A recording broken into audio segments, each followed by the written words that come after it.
Assalamualaikum warahmatullahi wabarakatuh. Halo semuanya, selamat datang di ruang diskusi yang dimana hari ini kita akan membahas mengenai personal branding. Sebelum itu bersama aku Cindy Nur Aulia yang biasa dipanggil Cindy sebagai Duta Kampus Intelijensia Putri Fakultas Ilmu Sosial dan Ilmu Politik Universitas Lambung Mangkurat tahun 2025 yang akan menjadi host pada hari ini. Hari ini kita akan membahas mengenai personal branding. Bukan hanya dari teori ya teman-teman, tapi kita belajar dari pengalaman ataupun cerita nyata dari narasumber kita pada hari ini. Nah, tanpa lama-lama lagi nih teman-teman, kita langsung aja kenalan sama narasumber kita pada hari ini. Halo Kak. Halo Cindy, halo juga teman-teman dari ilmu pemerintahan ya. Ya betul banget. Nah, boleh kali ya Kak kenalan dulu tentang diri Kakak dan akhir-akhir ini Kakak lagi sibuk apa sih? Gitu. Oke, makasih banyak ya Cindy ya udah jadi host pada podcast kali ini, dan juga sebelumnya aku mau ngucapin makasih banyak buat sobat ilmu pemerintahan semuanya yang udah memberikan ruang dan kesempatan untuk bisa hadir di podcast ruang diskusi ya kali ini. Sebelumnya nama aku Nur Halimatus Sadiah. Biasanya aku dipanggil sama teman-teman aku itu dengan sebutan Atus, atau bisa juga dipanggil Halimatus Cindy. Itu biasanya dari dosen atau dari guru-guru gitu ya kan. Dan untuk sekarang karena aku mahasiswa akhir ya Cindy ya. Semester 7 teman-teman. Semester 7 ya teman-teman semuanya. Iya, jadi untuk sekarang itu kesibukannya cuman menyusun skripsi dan juga karena lagi magang juga. Jadi fokusnya magang untuk menyelesaikan tugas akhir dan juga menyusun skripsi nanti buat kelulusan. Oke, berarti akhir-akhir ini Kak Atus lagi sibuk akademiknya ya. Betul banget. Betul. Oke, kita mungkin langsung aja ya, langsung masuk ke pembahasan kita pada hari ini. Oke, dari tema kita sudah tahu ya Kak bahwa kita hari ini akan membahas mengenai personal branding. Nah, dari kacamata Kak Atus sendiri, apa sih itu personal branding? Boleh dideskripsikan nggak kira-kira gimana? Oke Cindy, kalau misalkan kita dikasih satu kalimat berarti ya personal branding gitu ya. Apa sih itu gitu? Apa sih personal branding gitu ya? Tentunya kalau misalkan kita mendengar kata personal branding, yang terlintas di dalam pikiran aku itu bagaimana orang bisa kenal sama kita. Karena menurut aku kalau kita punya kemampuan tapi orang nggak tahu keberadaan kita, nggak tahu kemampuan kita itu apa, sama aja bohong ya kan. Nah, dengan personal branding kita bisa untuk menjual nilai atau value yang ada dalam diri kita gitu. Jadi orang-orang itu bisa melihat kita tanpa kita sebutkan kita itu siapa aja. Jadi orang ketika melihat kita, dia langsung tahu kita ini siapa, kemudian ability kita apa, kemampuan kita apa gitu ya kan, tanpa harus kita panjang lebar deskripsikan gitu. Tanpa kita perlu jelasin ya Kak ya. Betul banget. Mungkin dari aku sendiri personal branding itu adalah karakter ya Kak, citra kita gitu yang secara positif dari pandangan orang lain kayak gitu. Betul, itu juga salah satu ciri khas dari personal branding ya. Cindy ya, karakter kita gimana orang ketika ngelihat kita udah tahu oh ini karakternya kayak gini gitu kan. Nggak perlu kita harus panjang lebar deskripsiin ya kan. Betul. Nah, mungkin kalau kita bicara personal branding itu kan dipupuk dari pengalaman-pengalaman. Nah, kira-kira pengalaman apa yang paling berpengaruh bagi hidup dan karir Kakak sejauh ini? Oke, kalau misalnya kita berbicara pengalaman ya sih ya, berarti kita kilas balik lagi ke masa lalu ya, throwback ya. Betul banget. Kalau untuk pengalaman yang paling mengubah dari diri seorang Atus itu sendiri, itu waktu aku ikut Nananggaluh, Kabupaten Banjar.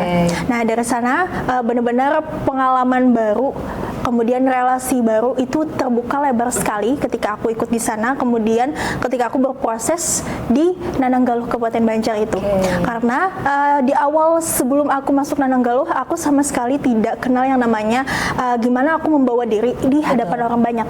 Karena ternyata setelah melalui proses Nananggaluh itu, aku jadi tahu gimana kita bisa membawakan diri kita di setiap situasi. Kalau misalkan kita lagi sama orang-orang penting ya kan, pejabat misalkan, kita harus bisa untuk membawakan diri kita yang elegan gitu kan, nggak boleh menunjukkan sisi kita yang petakilan ya kan. Kemudian attitude kita harus bagaimana gitu, looks kita itu juga penting banget. Dan ini juga salah satu hal yang benar-benar mengubah jalan karir aku juga ya Cindy ya. Karena dari sini belajar untuk lebih memperhatikan bagaimana kita membawakan diri. Kemudian looks kita harus seperti apa, penampilan kita harus seperti apa. Betul banget. Jadi proses aku selama di Nananggalu itu adalah pengalaman yang benar-benar mengubah jalan hidup aku selama ini. Wow, menarik ya teman-teman. Nah, bahkan dari pengalaman-pengalaman tersebut kan pastinya banyak sekali momen-momen yang terjadi ya, entah momen yang seru ataupun sedih, susah ataupun mudah kayak gitu. Nah, bicara masalah pengalaman itu sendiri, ada nggak sih momen sulit atau momen yang menjadi titik balik kakak sebagai seorang individu yang membangun personal brandingnya kayak gitu? Oke, dari semua momen itu pasti ada momen tersulit ya yang aku rasakan yang benar-benar jadi turning point-nya ya, titik baliknya. Sama lagi pengalaman menjadi seorang Nananggalu. Betul. Karena ternyata untuk bisa menjadi seorang public figure ya kan, apalagi Nananggalu ini kan duta wisata di bawah pemerintah daerah langsung ya. Jadi bukan hanya sekedar gelar aja ketika kita menerima gelar itu, tapi kita langsung menjalankan berbagai tugas dan tanggung jawabnya itu berat gitu. Jadi momen-momen di Nananggalu ini kan kita pertama ya terjun di sana, otomatis kita nggak tahu dong apakah hal ini boleh dilakukan atau tidak. Jadi ada aja kesalahan-kesalahan yang membuat kita itu down gitu kan, yang membuat kita kayaknya aku nggak bisa deh melakukan ini gitu kan. Tapi ternyata setelah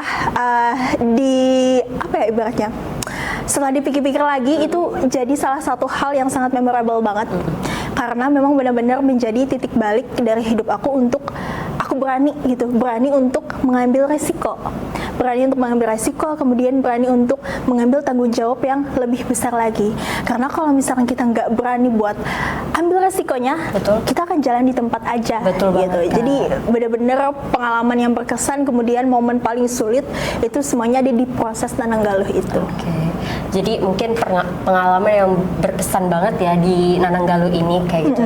Dari banyaknya hal-hal yang terjadi selama pemilihan ataupun menjadi seorang Nananggalu apapun itu ya Kak.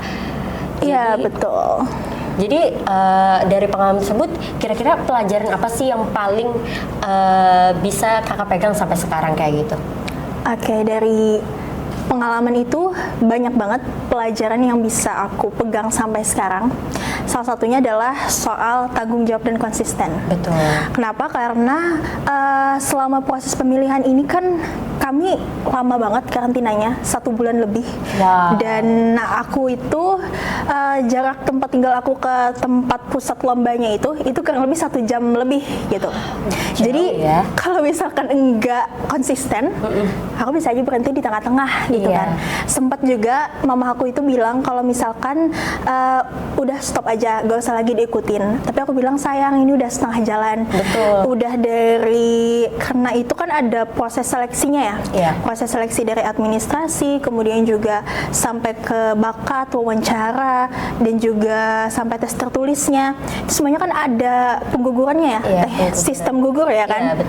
Tapi kalau misalkan kita berhenti pada saat karantina aja karena misalkan capek atau segala macam, atau nanti kita menjalaninya juga bakalan capek juga ya kan. Bakalan capek juga. Jadi ya udah nih hitung-hitung latihan ya kan, walaupun 1 bulan lebih itu bolak-balik ke pusat lombanya di Martapura pada saat itu, dan pada saat itu juga harus kuliah di Kayu Tangi, dan rumah aku di tengah-tengah gitu ya kan. Jauh. Jadi kalau misalkan mau lombanya 1,5 jam kalau ke Kayu Tangi itu bisa 2 jaman lah ibaratnya, habis di jalan aja gitu waktunya. Kalau misalkan nggak punya rasa konsistensi dan juga tanggung jawab itu, mungkin itu udah nggak aku ikutin lagi gitu, udah berhenti di tengah-tengah gitu ya kan. Jadi tanggung jawab dan konsisten itu yang bener-bener aku pegang sampai sekarang. Kalau misalkan aku memutuskan untuk ikut sesuatu lagi, entah itu ikut organisasi kah, atau ingin menjadi seorang leader, atau ingin ikut lomba lagi, tanggung jawab itu yang benar-benar aku pegang. Aku bisa nggak nih bertanggung jawab atas pilihan aku? Kalau misalkan aku merasa setengah-setengah di dalamnya, buat apa gitu ya kan? Karena kalau kita nggak bisa bertanggung jawab sepenuhnya, lebih baik nggak usah dari awal. Nanti memberatkan yang lain gitu. Di akhir kita juga pastinya bakal ngerasa kurang enjoy ya Kak. Karena kita kurang merasakan tanggung jawab di dalamnya dan kurang konsisten untuk melakukannya kayak gitu. Kayak itu mungkin bisa di notes ya teman-teman, kalau menjalankan sesuatu itu haruslah penuh rasa tanggung jawab dan juga harus merasa konsisten untuk melakukan itu kayak gitu. Karena kalau misalnya tanpa rasa tanggung jawab dan konsisten itu jadinya kayak kurang menggugah gitu untuk melakukan sesuatu ya Kak. Kurang enjoy gitu, betul. Oke, mungkin kita bisa lanjut lagi ya. Nah, dari banyak pengalaman itu tadi dan proses yang Kakak jalani sendiri, apa sih gitu kegagalan yang justru malah itu jadi modal usaha lah, nggak dia modal Kakak sendiri untuk lebih berkembang lagi ke depannya kayak gitu? Oke, kalau misalkan bicara soal kegagalan ya Cindy ya. Betul. Sebelumnya ini aku pernah ikut beberapa kali beasiswa. Oke. Tapi selalu gagal. Iya. Nggak tahu kenapa, mungkin bukan rezekinya ya kan. Terus salah satu beasiswa yang aku ikuti ini benar-benar aku impikan banget. Karena itu beasiswanya benar-benar ketat dan selektif banget. Pemilihannya yang dipilih itu cuma 5 orang aja, sedangkan yang daftar itu sekitar 200-an. Banyak ya? Iya, beasiswa Jarum ya, sebut merek. Oh iya betul. Wah itu banyak banget tuh kandidat dan saingannya. Dan juga untuk proses setelah kita terpilih itu kan macam-macam ya, jadi kayak benar-benar menjanjikan gitu ya kan. Siapa yang nggak mau buat jadi bagian dari sana. Terus di sana kan aku itu udah sampai tahap akhir. Aku tuh udah lolos administrasi, kemudian udah sampai FGD, wawancara, sama ada tes psikotesnya. Jadi udah lolos, udah tinggal tahap akhir nih untuk menentukan siapa 5 orang beruntung itu. Tapi ternyata tidak dapat emailnya, mungkin bukan rezeki ya kan. Di sana sebenarnya kayak karena udah ngerasa kayaknya ini pasti lolos nih, ya kan, kayaknya pasti lolos, tapi ternyata tidak. Ya udah nggak apa-apa gitu ya kan. Justru hal itu menjadi salah satu semangat bagi aku. Kalau misalkan nggak lolos di sini, mungkin di lain bisa lolos, atau rezekinya ada di lain gitu ya kan. Lebih bersyukur aja karena melewati prosesnya, bisa tahu prosesnya gimana ya kan, bisa jadi bekal lah Cindy untuk kedepannya lagi ya. Betul banget. Di beasiswa yang berikutnya lah kayak gitu kan. Iya betul banget. Kalau dari Cindy sendiri? Kalau dari aku sendiri ya Kak, belum pernah sih ikut beasiswa sebelumnya. Mungkin bisa nanti kita ngomong-ngomong ya Kak tentang masalah beasiswa ini, gimana cara seleksinya ya. Kalau Cindy semester berapa? Kebetulan aku di semester 3 Kak. Nah pas banget, karena Jarum itu cuman semester 3 bukannya. Khusus semester 3, jadi nggak bisa kalau misalkan lewat semester itu gitu. Jadi kayak sayang banget kalau misalkan nggak nyoba. Bisa dicoba ya nanti ya. Ini teman-teman yang semester 3 juga boleh nih kalau mau ikut nanti ada. Lanjut lagi ya Kak. Tapi dari Kakak sendiri nih, selama sebelum membangun personal branding, apa sih yang menyadarkan Kakak pertama kali, dan itu tuh kapan sih kayak gitu, bahwa personal branding itu tuh sebegitu pentingnya gitu? Pertama kali sadar kalau misalkan personal branding itu penting ketika ikut lomba ya. Karena orang kalau misalkan apalagi kita ikut lomba kayak kedutaan gitu kan, orang pasti bakalan melihat kita bagaimana di sosial media dulu. Apa aja yang kita posting, kemudian gimana kita membawakan diri, kegiatan kita apa aja, semua itu kan bisa dilihat ya di sosial media. Kalau misalkan kita pasif gitu atau nggak aktif, orang kan nggak bisa buat memberikan penilaian kepada kita, walaupun itu kan penilaiannya hanya subjektif aja ya kan. Cuman itu salah satu cara untuk meningkatkan value kita di mata orang gitu. Jadi aku tuh sadar ketika ikut Tenenggaluh itu kayaknya orang-orang itu pada gacor-gacornya personal branding. Kalau misalkan pada saat itu aku kan belum terlalu kayak aktif banget gitu kan di sosmed. Cuman ada beberapa postingan aja, postingan kayak pas ikut duta kampus gitu, atau ikut lomba yang lain, atau kegiatan kayak kegiatan organisasi gitu ya kan. Jadi hanya sebatas itu aja, tapi alhamdulillahnya masuk ya kan. Mungkin sudah jalannya gitu ya kan. Terus juga sadar kalau misalkan personal branding itu penting ketika kita tahu nih kita punya kemampuan, misal kayak kemampuan public speaking, kemudian MC atau moderator, tapi orang nggak tahu kita punya itu, orang kan nggak bisa menilai kita. Jadi kesempatan untuk bisa tampil di hadapan orang banyak jadi MC moderator itu juga nggak terbuka buat kita. Jadi sayang banget kalau misalkan kita tidak mempublish itu gitu.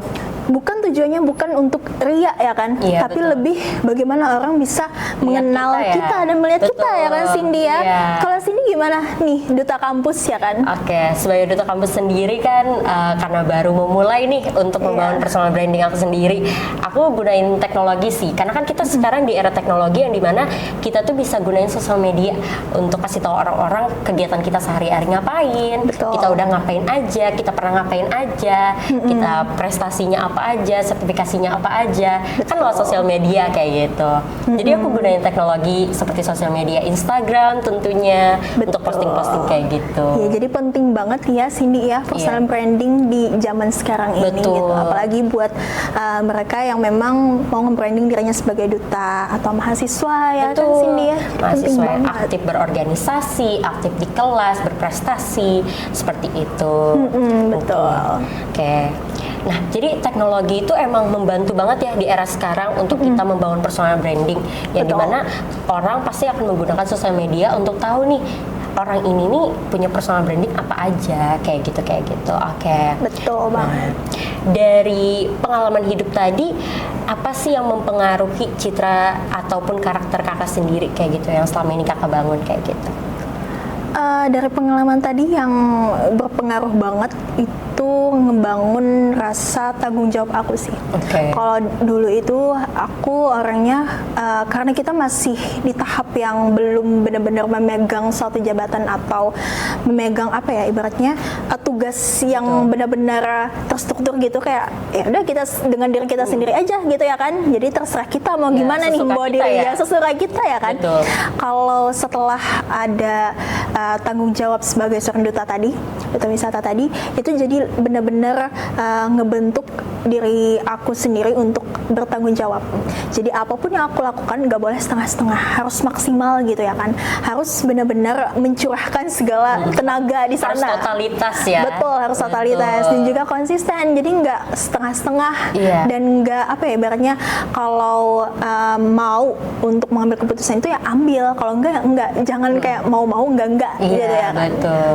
Jadi lebih berprinsip aja sih saat ini juga karena ada pengalaman-pengalaman itu. Oke, jadi dari pengalaman itulah yang membangun ya kak. Betul, pengalaman membentuk diri kita ya kan. Betul. Nah, di note sekali lagi ya teman-teman, bertanggung jawab dan juga memprioritaskan tentunya, kemudian betul. juga hal-hal lain yang emang bisa lah menjadi citra ataupun karakter kita tadi.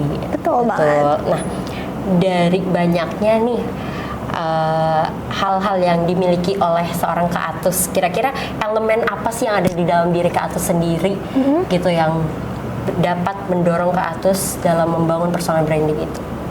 Oke, karena kita ini kan sebagai public figure ya sebelumnya, otomatis ada 4B itu kan, ada yang beauty, brain, behavior, sama brave. Betul. Jadi yang paling aku bentuk dan juga tonjolkan untuk saat ini memang dari brain, dari kecerdasan kita. Betul. Bagaimana kecerdasan itu bisa membawa diri kita ke situasi manapun.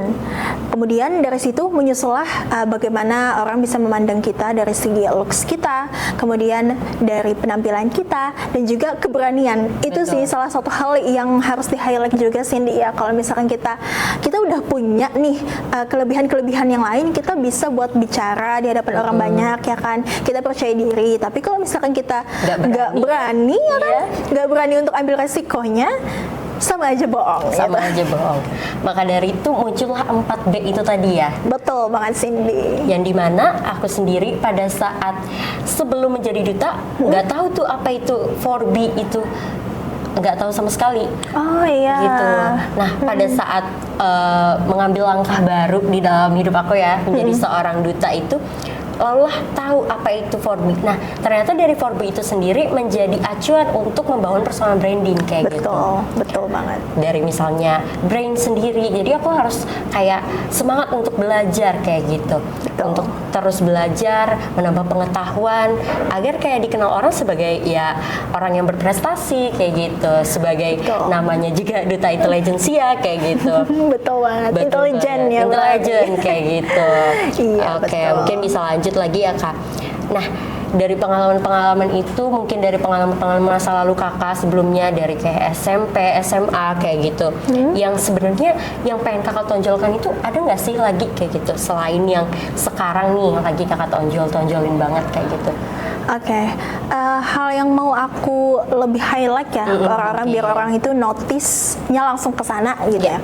Kalau untuk saat ini karena dari teman-teman aku juga taunya aku pandai untuk di hadapan orang banyak gitu ya kan, untuk bisa bicara di hadapan orang banyak. Jadi itu yang saat ini aku tonjolkan banget.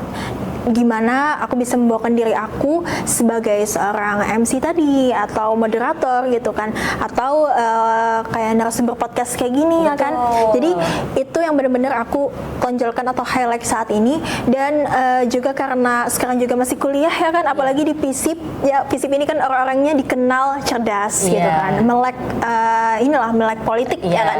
Jadi dari situ juga berupaya aku tonjolkan lah ya untuk pengetahuan atau kemampuan melek politik itu sendiri. Jadi itu yang benar-benar aku highlight banget untuk personal brandingnya saat ini. Karena kan sebagai mahasiswa FISIP ya, intelektual kita tuh benar-benar kayak harus menonjol banget nih kayak gitu, apalagi dari segi sosial dan politiknya kayak gitu, sebagai mana nama fakultasnya sendiri kayak gitu ya Kak. Betul banget Cindy. Gitu. Oke. Nah, dari tadi kita bicara mengenai pengalaman-pengalaman aja nih. Mungkin kita bisa lanjut bicarain mengenai prosesnya Kak. Boleh. Oke. Nah, dari proses sendiri nih, kira-kira tuh apa sih langkah pertama yang waktu itu Kak Atus ambil sebagai langkah awal dalam membangun personal branding itu sendiri kayak gitu?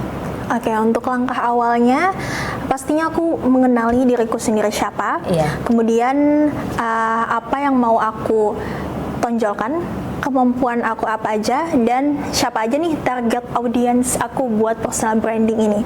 Karena sebelumnya teman-teman aku itu lebih taunya aku tuh galuh ya kan, galuh dan duta gitu. Oke, berarti personal branding aku galuh dan duta nih. Gitu. Kalau misalkan aku berkegiatan yang berkaitan sama galuh atau duta, aku publish ya kan, supaya mereka tahu Atus bisa untuk diajak jadi MC atau moderator gitu kan. Itu kan jadinya sudah tertanam di dalam pikiran mereka.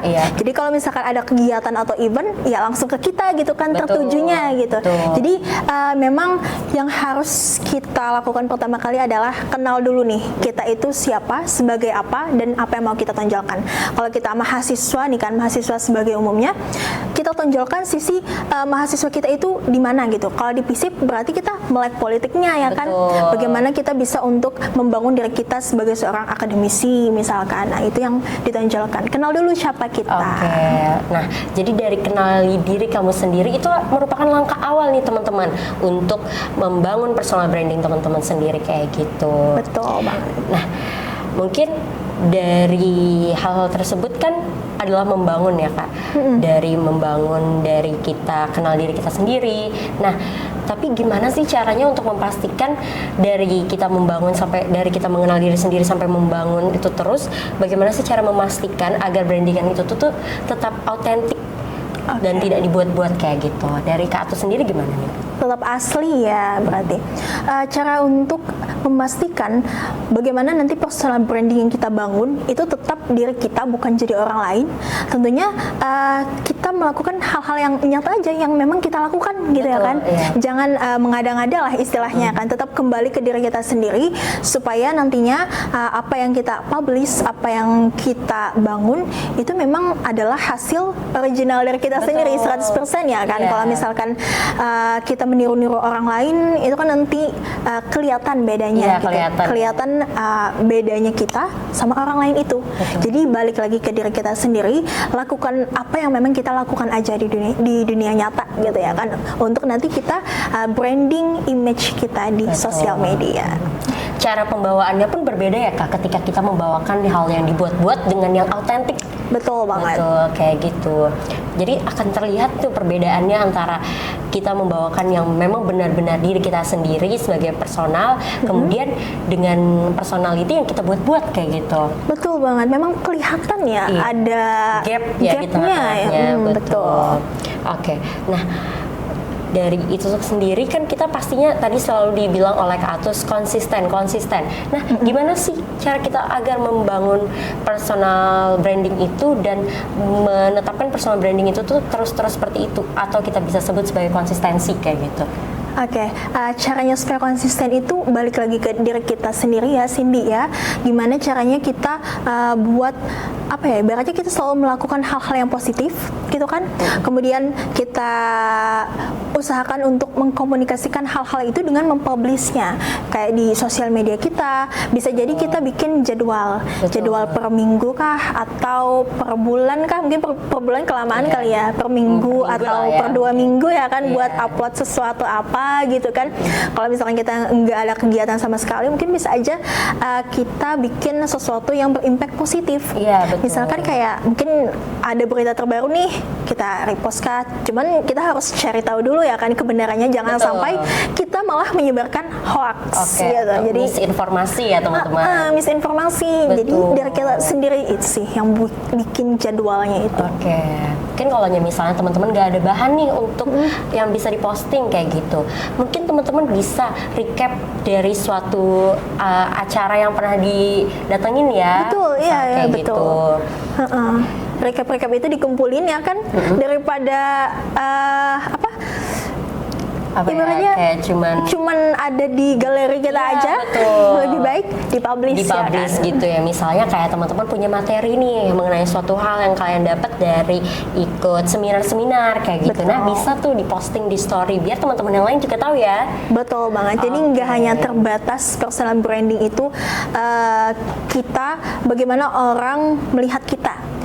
Juga bagaimana kita menyebarkan informasi yang bermanfaat itu juga termasuk personal branding. Nah, jadi itu bisa termasuk sebagai strategi ya?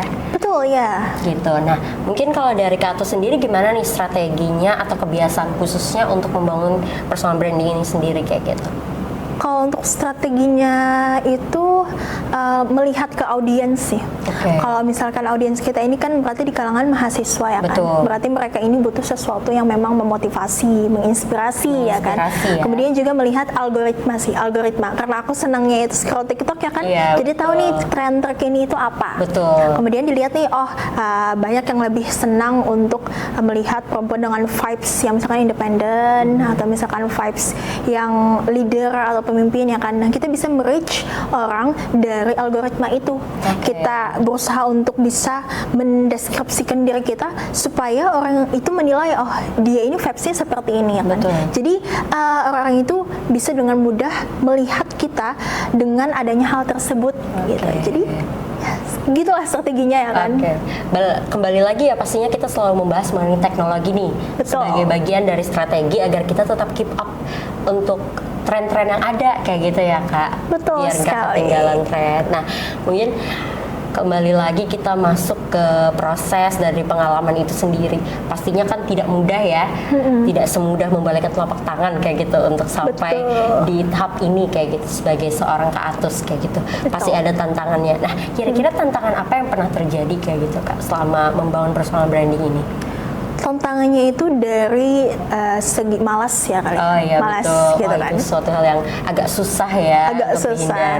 Apalagi ketika kita punya rasa insecure di dalam diri kita, pastikan untuk kita mempublish suatu kegiatan itu, oh nanti aja deh, aku insecure kayaknya nih nggak mau aktif lagi di sosmed gitu ya kan. Nah, adanya rasa malas dan juga rasa insecure ini yang membuat tantangan bagi diri kita. Kalau misalnya kita mau konsisten kan dikenal sama orang, itu kan berarti nggak boleh terputus ya, supaya orang itu bisa selalu melihat ke kita gitu ya kan. Tapi kalau misalkan ada rasa malas, apalagi udah ada insecure itu tadi, itu jadinya ngebuat diri kita pun juga terhambat, dan itu tantangan yang paling nyata sih menurut aku. Karena kan kita sebagai manusia ada masanya kita itu malas ya kan buat buka sosmed, apalagi melihat pencapaian-pencapaian yang lain ya kan Cindy ya. Jadi kayak kayaknya aku nggak ada apa-apanya deh dibanding dia gitu ya kan, dibanding yang lain gitu ya kan. Tapi sebenarnya itu pikiran yang harus kita jauhi dan hindari, karena memang setiap orang itu punya masanya, setiap orang itu punya prosesnya masing-masing. Kalau kita merasa tertinggal atau kita merasa pencapaian kita itu jauh di bawah dia, itu hanya pikiran negatif diri kita sendiri. Orang lain nggak akan membandingkan itu ke kita gitu. Karena yang membandingkan itu cuma diri kita sendiri aja gitu ya kan. Dan pikiran kita sendiri Dan pikiran kita, orang lain belum tentu peduli ya kan. Memang seperti itu ya. Tapi kan itu suatu hal yang tidak bisa dihindari ya. Munculnya suatu insecurity dari diri kita sendiri melihat pencapaian orang lain kayak gitu. Yang dimana seharusnya kita juga harus dapat melihat pencapaian diri kita sendiri kayak gitu. Betul banget Cindy. Betul. Nah, tadi kita membicarakan mengenai pengalaman. Nah, selama pengalaman kakak sendiri, itu ada nggak sih kritikan dari orang-orang kayak gitu? Dan gimana sih Kak Atus dalam menghadapi kritikan tersebut? Oke, tentunya kalau bicara soal pengalaman, banyak ya kritik-kritik. Betul. Apalagi ketika kita menjabat sebagai seorang public figure ya kan. Betul. Entah itu ketika kita foto, angelnya nggak bagus kah? Atau dari pakaian kita yang kurang rapi kah? Itu selalu dikritik. Tapi karena kritikan itu adalah suatu cara untuk membangun diri kita jadi lebih baik ke depannya. Jadi aku menanggapi kritikan itu sebagai hal yang wajar untuk kita berkembang lebih baik lagi ke depannya. Dan kritikan itu pasti selalu ada. Selalu ada ya? Selalu ada kritikan itu. Tapi bagaimana dari diri kita sendiri yang melihat dan menghadapi kritik itu, Cindy. Bagaimana kita bisa melihat kritikan itu sebagai salah satu jalan yang membangun diri kita sendiri. Jadi itu sih kalau dari aku, kalau untuk menanggapi soal kritik. Mungkin kita bisa lanjut berikutnya nih. Mungkin bagi teman-teman pengen tahu, kalau dari Kak Atus sendiri kan dari tadi sudah menjelaskan mengenai pengalaman, cerita-ceritanya selama membangun personal branding nih. Tapi teman-teman pengen tahu nggak sih tips and trick dari Kak Atus sendiri? Nah, jadi kita tanya ini tips and tricknya apa sih Kak? Dan kira-kira apa sih hal yang perlu yang nggak perlu kita pikirin lah kayak gitu. Nah, dalam membangun personal branding itu sendiri. Untuk tips and trick ini kayaknya banyak banget berseliweran di TikTok, gitu kan, atau di Google atau di manapun itu untuk kita membangun personal branding ya Cindy ya. Kalau misalkan dari aku seperti yang aku bilang sebelumnya tadi, konsisten dan tanggung jawab. Kalau misalkan kita sudah memutuskan pilihan, bertanggung jawab atas pilihan itu sampai akhir ya kan. Kemudian konsisten untuk melakukannya, jangan setengah-setengah. Kalau misalkan kita mau ya mau gitu Cindy ya, jangan mau enggak gitu. Karena orang nanti melihat kita sebagai orang yang tidak punya pendirian atau prinsip. Terus juga cara untuk apa tadi ya Cindy ya, tips and trick, kemudian dan cara apa sih hal yang nggak perlu kita pikirin deh kayak gitu. Hal yang nggak perlu dipikirin sama dihindari ya tadi ya. Kalau untuk membangun personal branding, tentunya hal yang harus kita hindari itu adalah melakukan sesuatu yang berkebalikan dari apa yang udah kita bangun. Contohnya hal-hal negatif ya kan, yang memang bertentangan sama branding image kita. Jangan sampai orang malah berpikir, loh, maka dia ini adalah seorang A, B, C, D, E. Kok dia bisa kayak gitu kan. Nah, jangan sampai orang malah berpikiran kayak itu gitu. Kita harus memang benar-benar menjaga perilaku kita, menjaga image kita, menjaga perbuatan kita, supaya nanti orang itu nggak sampai berpikiran yang negatif, nggak sampai memberikan kita stigma yang negatif gitu. Jadi harus benar-benar menjaga marwah kita sendiri gitu sebagai public figure itu sendiri. Nah, ini selalu jadi notes nih Kak, yaitu konsistensi dan juga tanggung jawab. Itu selalu diulang-ulang ya Kak dari tadi. Nah, jadi itu emang benar-benar berpengaruh banget nih teman-teman, bahwa kita tuh harus menjadi pribadi yang bertanggung jawab dan juga konsisten sama pilihan kita, apapun yang kita lakukan ya Kak. Nah, mungkin karena kita sudah di penghujung, kita mungkin nanya-nanya lagi nih. Yang terakhir buat Kak Atus, rencana Kak Atus ke depannya nih apa sih kayak gitu. Nah, sebagai mahasiswa tingkat akhir, kemudian sebagai Kak Atus yang memiliki personal branding yang baik tentunya kayak gitu. Dan di mana sih kita bisa lihat Kak Atus ini dalam membagikan pengalaman-pengalamannya kayak gitu. Untuk rencana ke depan ya Cindy ya. Kayaknya untuk rencana ke depannya ini aku mau menyelesaikan skripsi dulu ya kan. Mau out dari FISIP dulu. Kemudian juga untuk kedepannya aku kepikiran untuk bisa jadi secara public figure lagi. Mungkin sebelumnya udah ya, cuman karena untuk pada saat itu masanya itu udah habis ya kan, masanya sebagai seorang duta atau galuh itu udah habis. Dan untuk kedepannya mungkin aku ingin orang-orang itu lebih kenal aku sebagai seorang MC atau moderator gitu. Jadi aku aktif untuk membagikan momen ya kan, momen ketika aku ada di suatu event atau kegiatan di Instagram aku, ada di @atusa. Mungkin di situ nanti bisa dilihat ya kan. Semoga nanti di sana juga bisa menginspirasi teman-teman semuanya, bisa untuk memberikan motivasi teman-teman semuanya, dan bisa kita buat berinteraksi lah, berbagi cerita satu sama lain ya Cindy ya. Jadi nanti setiap event mungkin kita ketemu di event mana gitu ya kan. Jadi bisa bertegur sapa, kita bikin relasi lagi ya kan. Siapa tahu di sana nantinya ada hal-hal menarik atau proyek-proyek menarik. Contohnya kayak podcast Ruang Diskusi ini ya Cindy ya, yang mempertemukan kita berdua gitu. Luar biasa banget. Jadi bagi teman-teman nih yang mau belajar mengenai MC ataupun moderator, bisa banget kunjungin Instagramnya Kak Atus kayak gitu. Dan Kak Atus sendiri itu memposting banyak hal yang bisa menjadi inspirasi bagi teman-teman. Dan kalau misalnya kalian mau nanya-nanya, bisa langsung DM aja ya Kak. Betul banget. Betul banget. Tapi aku bukan yang ahli banget juga ya MC moderator, masih belajar juga. Jadi kita sama-sama belajar nantinya. Betul banget. Nah, berikut itu adalah pertanyaan terakhir ya Kak. Mungkin ada closing statement gak nih dari Kak Atus sendiri sebagai narasumber pada hari ini? Oke, closing statement ya Cindy ya. Betul. Ya baik. Untuk closing statement dari aku, pesan untuk teman-teman semuanya, kalau misalkan kita sudah memilih suatu pilihan, itu artinya kita harus bertanggung jawab secara penuh atas pilihan tersebut. Dan kita memang benar-benar harus memegang pendirian yang teguh atas apa yang kita jalani gitu. Jangan sampai kita menjalaninya setengah-setengah atau bahkan mau nggak mau. Jadi di tengah-tengah gitu. Jangan sampai menyusahkan atau menyulitkan orang lain. Jadi benar-benar kita bertanggung jawab atas pilihan yang kita buat, supaya nantinya pilihan apapun itu dapat maksimal hasilnya. Betul banget. Itu sih pesan aku buat teman-teman semuanya, untuk bertanggung jawab secara penuh atas apapun pilihannya. Kalau dari Cindy sendiri? Kalau dari aku sendiri, mengutip dari banyaknya yang disampaikan oleh Kak Atus tadi, selalu notes untuk teman-teman untuk terus bertanggung jawab dan juga konsisten atas pilihannya ya Kak ya. Betul. Itu menjadi salah satu notes juga bagi aku sebagai pemula nih, sebagai duta kampus yang baru meniti karirnya untuk membangun personal branding gitu. Terima kasih banyak Kak Atus sebagai narasumber kita pada hari ini di Ruang Diskusi untuk membangun personal branding di kalangan mahasiswa. Nah, sekianlah podcast kita pada hari ini teman-teman semua. Terima kasih yang telah menonton. Jangan lupa like, comment, and share video ini, dan jangan lupa subscribe channel YouTube dari Ilmu Pemerintahan. Oke, sekali lagi terima kasih. Terima kasih juga Cindy dan teman-teman semuanya yang sudah menonton. Jangan lupa like, comment, and share di bawah ini. Oke, aku tutup ya teman-teman. Wassalamualaikum warahmatullahi wabarakatuh. Dadah.